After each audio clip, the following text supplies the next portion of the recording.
नमस्कार, मैं हूं संदीप चौधरी। मैं हूं माया नगरी मुंबई में, देश की व्यवसायिक राजधानी मुंबई में। लेकिन बात होगी दिल्ली दरबार की, और सेना इसके लिए कितनी तैयार है। मैं शिवसेना की बात कर रहा हूं, और शिवसेना में भी असली नकली का खेल हो रहा है। लेकिन असल नतीजे आएंगे 4 जून को। और जहां मैं बैठा हूं, महाराष्ट्र राज्य में 48 सीटें हैं, ये आप जानते हैं। उत्तर प्रदेश के बाद दूसरे नंबर पर सबसे ज्यादा सीटों वाला राज्य। 35 सीटों पर चुनाव हो चुका है, यानी कि उम्मीदवारों की और राजनीतिक दलों की किस्मत ईवीएम में कैद हो चुकी है, बटन दब चुका है। 13 सीटों पर बटन और दबना है, और वो 20 मई को प्रक्रिया मुकम्मल हो जाएगी। तो ऐसे में कौन कहां खड़ा है, ये बताने के लिए आज मेरे साथ बेहद खास मेहमान, शिवसेना उद्धव ठाकरे गुट के युवा चेहरा और मंत्री भी रह चुके हैं सरकार में, जो सरकार बाद में पलट गई, तख्ता पलट हो गया जिसका, Aditya Thackeray. Aditya, there should be no greys. सीधा सफेद या काले में जवाब देने को तैयार हैं आप? बिल्कुल हूं, लेकिन मैं हर जगह कहता हूं कि शायद मैं former minister, youngest farmer poet और यंगेस्ट फॉर्मर फोटोग्राफर भी हूं। क्योंकि अभी ये सब फॉर्मर हो गया है, आगे देख रहा हूं।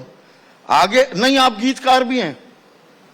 आपने उम्मीद एक अपनी एल्बम निकाली थी, और एक खोज पर निकला हूं मैं। क्या खोया इस खोज में, और क्या पाया है आपने राजनीतिक खोज में? ये सोचना जरूरी नहीं होता है, क्योंकि खोया महाराष्ट्र ने है। अगर आपने पिछले 2 साल 2.5 साल देखे होंगे, तो जो सरकार बनाई गई एक अनकॉन्स्टिट्यूशनल सरकार है, कि लीगल सरकार बनाई गई, हमारे सर पे बैठाई गई। और यही सरकार अगर आप देखें तो सारी जो चीजें हैं महाराष्ट्र से लेके जा रही गुजरात, भले वो वेदांता फॉक्सकॉन हो, बल ड्रग पार्क हो, मेडिकल डिवाइस पार्क हो, एयरबस टाटा हो, हमारी वर्ल्ड कप की फाइनल हो, सारी जो चीजें हैं लेके जा रहे एक ही राज्य में। दर्द इसी बात का है कि अगर भाजपा ने हमारी पार्टी को तोड़ के, राष्ट्रवादी को भी तोड़ के, पवार परिवार को फोड़ के अपनी सरकार बनाई, खोखा देके, धोखा देके, ये सब करके, फिर महाराष्ट्र को क्या मिला? और बात यही है कि जो खोया है, हमने तो जो होगा वो होगा, लेकिन महाराष्ट्र ने जो खोया है वो काफी अहम है। सूबे के उप मुख्यमंत्री देवेंद्र फडणवीस यहां पर थे। सूबे के उप मुख्यमंत्री ने, सूबे के उप मुख्यमंत्री, हाँ, लेकिन उन्होंने शपथ तो सुबह ही ली थी 5:30 बजे। 2.5 दिन की सरकार थी उनके, जैसे वो 2.5 अक्षर प्यार की एक फिल्म थी या कुछ, वैसे 2.5 दिन की सरकार थी उनकी। उन्होंने गंभीर आरोप लगाया कि ये धोखा जो आप कर रहे हैं, और जो अभी आपने बात कही, धोखा दरअसल आपने दिया। बिल्कुल, अगर उद्धव ठाकरे मुख्यमंत्री थे, पर मुख्यमंत्री डी फैक्टो और डी जोरे वो आपने जिम्मेदारी ले ली। कैबिनेट मीटिंग किया करते थे, एकनाथ शिंदे के मंत्रालय के सारे फैसले खुद ले लेते थे। एकनाथ शिंदे की भी तो कुछ अस्तित्व की लड़ाई थी। एक बात यह है, हम सबसे बुरे इंसान है दुनिया के, छोड़ दीजिए हमें, यहां बिठाइए भी मत।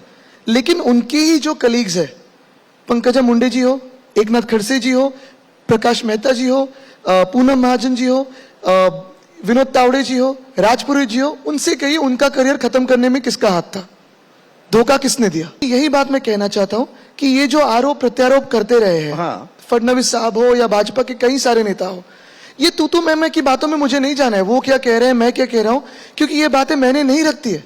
आज अगर आप इंसान से पूछे, आम नागरिक से पूछे, तो मैंने क्या कहा, फडणवीस साहब ने कहा क्या, ये कोई मायने नहीं रखता है। मैंने यही बात रखती है कि 10 साल में भाजपा ने हमारे देश के लिए क्या किया है, अच्छे दिन कब आने वाले हैं, बेरोजगारी जो है वो कब नीचे जाएगी, महंगाई कब कंट्रोल में आएगी, जो वादे उन्होंने 2014 में दिए थे, जो होर्डिंग्स पे दिखे थे, अब की बार क्या बहुत हुई महंगाई की मार, अब की बार मोदी सरकार, कहां गए वो होर्डिंग्स? जो मंत्री, 5 साल तक तो आप ताली पीट रहे थे, जो सांसद थे, जो भाजपा 2014 से 2019 मेरी बात सुनिए तो, हाँ, जो भाजपा के लोग थे, सिलेंडर लेके बैठे थे रास्ते पे, 10 साल से मंत्री बने हुए, क्यों नहीं बोल रहे वो एलपीजी के बारे में, क्यों नहीं बोल रहे गैस डीजल पेट्रोल के बारे में? 2018-2019 में ये दिक्कत थी या नहीं थी? बिल्कुल थी। 8 नवंबर 2016 को नोटबंदी हुई, बिल्कुल हुई। उसके बाद जीएसटी प्रॉपर्ली इंप्लीमेंट नहीं हुआ, तब तो आप तालियां बजा रहे थे बीजेपी के लिए। आपको ये बताता हूं, 370 कलम जब हटाया गया तब तालियां बजा रहे थे, हम जश्न मना रहे थे, क्योंकि हमारा भी वही सपना था 370 कलम को हटाया जाए, और आज भी है। लेकिन क्या कश्मीर में, जम्मू कश्मीर में लेफ्टिनेंट गवर्नर जो बैठे हुए हैं, जो देख रहे हैं कश्मीर की एडमिनिस्ट्रेशन, परिस्थिति ठीक हुई है? कश्मीरी पंडित घर जा चुके हैं? इंडियन एयरफोर्स के कॉन्वॉय पे अटैक हुआ परसों, टेररिस्ट अटैक हुआ, टेररिज्म के खत्म हुआ है? कश्मीर में तो भाजपा को 2 चुनाव लड़ने के लिए 2 सीट को उम्मीदवार नहीं मिल रहे। मुझे तो ये काफी अहम है। डीमोनेटाइजेशन की बात जो हुई 2019 के चुनाव में, हमें भाजपा ने कहा गया था कि डीमोनेटाइजेशन पे बात ना करें, तब भी हम कहते थे कि ये गलती थी। जीएसटी बिल्कुल समर्थन है, लेकिन जिस तरह से उसका इंप्लीमेंटेशन हुआ है वो गलत है। ये भाजपा तो कहती है सिर्फ ममक ही है। ये अंतरात्मा आपकी तब जागी जब सत्ता आपके हाथ से चली गई। बिल्कुल नहीं, बिल्कुल नहीं। फूट हो गई, 2 फाड़ हो गई। 14 से लेके 19 तक हमारे सारे स्टेटमेंट्स देखिए, हम भाजपा जैसे नहीं है कि पीठ में खंजर को बस के निकल जाए। देवेंद्र फडणवीस ने एक और खुलासा किया कि इन विधायकों के बागी होने से 2 दिन पहले उद्धव ठाकरे के पर्सनल सेक्रेटरी जो हैं, जो पीएस है मिलिंद दारवेकर, उन्होंने फोन मिलाया कि उद्धव जी आपसे बात करना चाहते हैं और जी पुराने गिले शिकवे भूल जाते हैं, आप बनिए मुख्यमंत्री, हम आपके साथ आने को तैयार हैं। नहीं, आप तो पूरा हथियार डालने को तैयार बैठे थे सत्ता के लिए। एक काम कीजिए ना आप, अगर ये वो बोल रहे हैं, ऐसे करते हैं कि उनका एक आप पोल लीजिए, एबीपी पे नेशन वाइड पोल लीजिए, देवेंद्र फडणवीस जी या कोई भी बीजेपी का नेता लीजिए और उद्धव बाला साहब ठाकरे उनके सामने रखिए, कौन किस पे ज्यादा विश्वास करता है, जनता किस पे ज्यादा विश्वास करती है। ऐसा कोई फोन नहीं हुआ, ऐसी कोई वार्तालाप नहीं। मुझे लगता है आप ये पोल लीजिए ना, मैं क्यों बोलूं। ये कविता आजकल काफी पॉपुलर हो रही है पूरे महाराष्ट्र में। शंकर शंकर हाड़े की जो लिखी हुई कविता है, उसमें दोस्त बना दुश्मन, दुश्मन बना दोस्त, और उसमें वोट उसको दे दी जिसको हम दुश्मन माने बैठे थे। कमल खिलने का भी जिक्र है। तो ये दोस्त बना दुश्मन, दुश्मन बना दोस्त, एक आम मतदाता समझ नहीं पा रहा कि हम किसके दोस्त हैं और किसके दुश्मन हैं। देखिए क्या होता है संदीप जी, इसमें 2 बातें होती है। पहली तो वो कविता मैंने भी जाके लाइक की है, क्योंकि ये जो पूरा राजनीतिक माहौल बनाया हुआ है भाजपा ने हमारे राज्य में, हमारे देश में, हर एक चीज में राजनीति का स्तर नीचे लेके जाओ, गंदी राजनीति करो, ये तो भाजपा ही जिम्मेदार है इसको। 2014 से पहले इतनी गंदी राजनीति नहीं थी।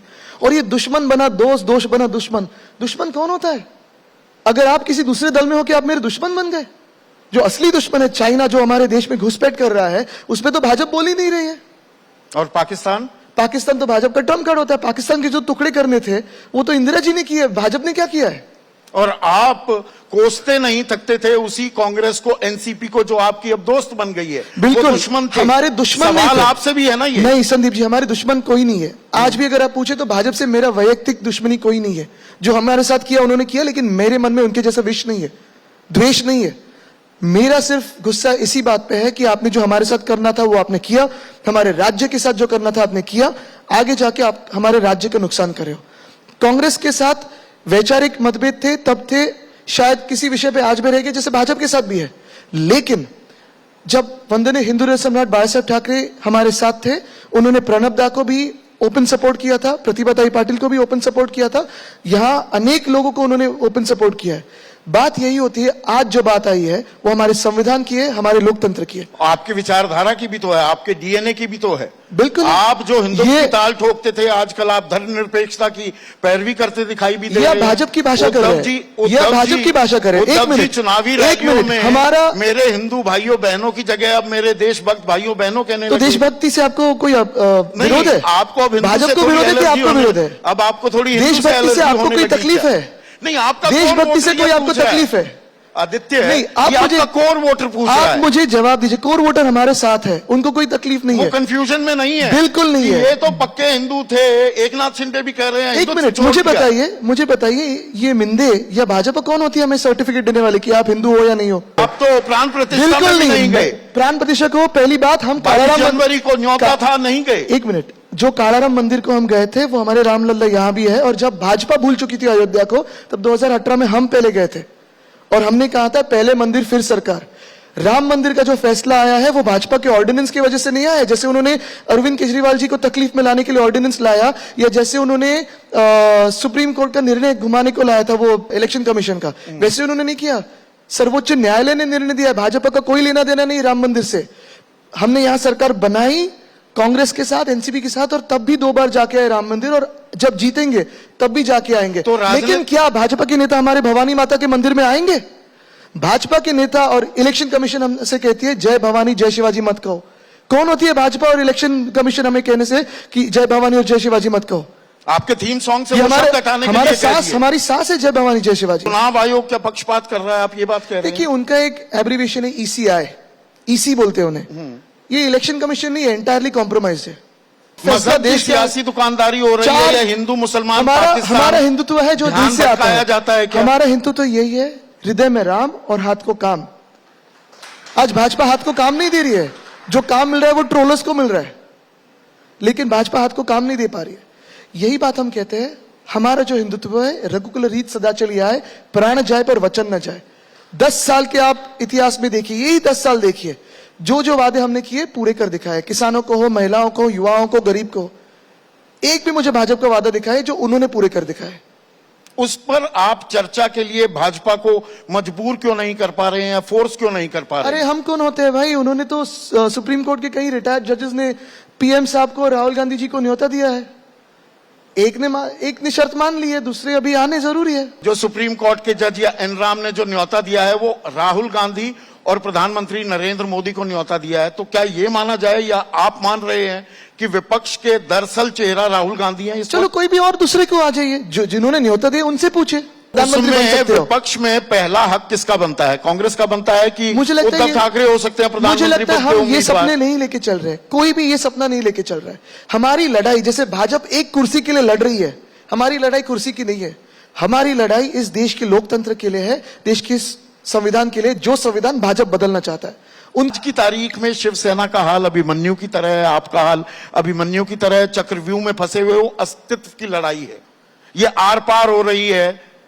आप रह भी सकते हैं और मिट भी सकते हैं। भाजपा के लिए कि हमारे लिए? आपके लिए। 4 जून को आप भाजपा से देखिए, क्योंकि उनका पूरा अस्तित्व ED, IT, CBI पे निर्भर है। प्रधानमंत्री मोदी ने अभी एक निजी चैनल को इंटरव्यू में यह भी कहा कि बाला साहब ठाकरे के, आपके ग्रैंडफादर के, उन पर बहुत एहसान है, वो कभी उन्हें जिंदगी भर नहीं भूलेंगे और जहां मौका मिलेगा उस एहसान को वो चुकाने की कोशिश भी करेंगे। तो उनकी मजबूती का मैं सिर्फ एक धन्यवाद जरिया तो कहूंगा, नहीं बन लेकिन एक ही जाएंगे? बात है कि उन्हीं के पार्टी ने हमारे सबसे कठिन काल में, एक सबसे कठिन समय चल रहा था, उसी काल में मेरे पिताजी को धोखा दिया, महाराष्ट्र के मुख्यमंत्री को धोखा दिया और हमारी सरकार तोड़ी, हमारी पार्टी तोड़ी, हमें फिनिश करने की कोशिश की। तो ऐसे प्यार हो तो इस प्यार से बच के ही रहे। आरक्षण भी एक मुद्दा है और आरक्षण के 2 पहलुओं पर मैं आपका नजरिया यहां पर चाहूंगा, ब्लैक एंड व्हाइट में। लालू प्रसाद यादव ने कहा आरक्षण मुसलमानों को भी मिलना चाहिए। प्रधानमंत्री, उन्होंने बाद में कहा कि धर्म के आधार पर हमारे संविधान में ऐसा कोई प्रावधान नहीं है, ये मैं जानता हूं। पर प्रधानमंत्री मोदी अब ये कहते घूम रहे हैं कि विपक्ष को अगर इंडिया गठबंधन को आप वोट दोगे तो ये सारा आरक्षण मुसलमानों को दे देंगे। देखिए, मैं आपको कहता हूं, ये पहला इंडिकेटर होता है कि भाजपा हार रही है चुनाव। जब जब भाजपा चुनाव हारने की नजदीक आते हैं तो पहला इंडिकेटर है हिंदू मुस्लिम के बारे में बात करो। जिस दिन हिंदू मुस्लिम के बारे में बात ना चले, हिंदुओं में जाति जाति में तेढ़ निर्माण करो। वो ना चले तो जिले जिले में कोई झगड़ा लगाओ, और वो ना चले तो फिर पाकिस्तान से किसी को कुछ बुलाओ। हम तो नहीं गए थे ना, मुसलमानों को आरक्षण मिलना चाहिए। हम तो नहीं गए थे ना पाकिस्तान में केक खाने के लिए। बात यही मैं कहना चाहता हूं कि हर एक राज्य में अपनी अपनी बात होती रहती है। जैसे हम यहाँ मराठा आरक्षण हो, धनगर आरक्षण हो, इसके बारे में बात कर रहे हैं। मराठा आरक्षण होना चाहिए, एक बात, मुसलमान का भी मैं पूछ मेरी रहा हूं पूरी आपसे। बात तो सुन लीजिए। मराठा आरक्षण हो, धनगर आरक्षण हो, OBC को लगता है कि उनका आरक्षण कम हो जाएगा। तो आज जो भाजपा सबको फंसा रही है, लड़ा रही है, हमारी बात यही है कि जो भी बात हो देश के संसद भवन में हो। आज बातें हो रही है संसद भवन में, कितनी डिबेटें हो रही है उस पर। ब्लैक एंड व्हाइट में अभी जवाब नहीं दिया। मुसलमानों को मैं आरक्षण ऑरेंज में बात करूंगा ना, मुसलमानों को, रंग तो ऑरेंज है। मुसलमानों को आरक्षण मिलना चाहिए। देखिए, मैं यही कहता हूं कि हमारे हर एक देश की आवाज सुननी चाहिए। किसको आरक्षण मिले ना मिले, हर जाति को या किसी को, ये संविधान की बात हो, ये पार्लियामेंट में डिबेट होगा। जितनी आबादी उतना हक, लेकिन राहुल गांधी कहते हैं। लेकिन मैं वापस आपको इसी बात पे लाऊंगा कि ये जो भाजपा संविधान बदलना चाहती है, आरक्षण सिर्फ भाजपा के ही डायनेस्टी को मिलेगा। BCCI में भाजपा के ही परिवार वाले लोग बैठेंगे, आपको नहीं जाना मिलेगा। तो आपको वो मानने होगा तो कीजिए भाजपा को। आप बीजेपी पर it's like pot calling the kettle black, उन पर परिवारवाद का आरोप लगा रहे हैं। यहाँ तो देवेंद्र फडणवीस, उनका फिर से जिक्र कर उनका भी परिवारवाद तो है ही। Family first. नहीं, तो फडणवीस साहब के परिवारवाद से नहीं है। फर्स्ट ये कर रही है शिवसेना। फडणवीस साहब के परिवारवाद से नहीं है, वो भी तो डायनेस्टी से है। पीयूष गोयल साहब के डायनेस्टी से नहीं है। प्रशांत किशोर एक और चुनावी रणनीतिकार हैं, वो कहते हैं उद्धव ठाकरे और आदित्य ठाकरे पॉटेड प्लांट्स हैं, गमले में खिले हुए पौधे हैं, ये ज्यादा बढ़ नहीं पाएंगे। ठीक है, चलो नो प्रॉब्लम, हम जाए खुश है। बहुत बहुत शुक्रिया आदित्य ठाकरे बेबाक बातचीत के लिए।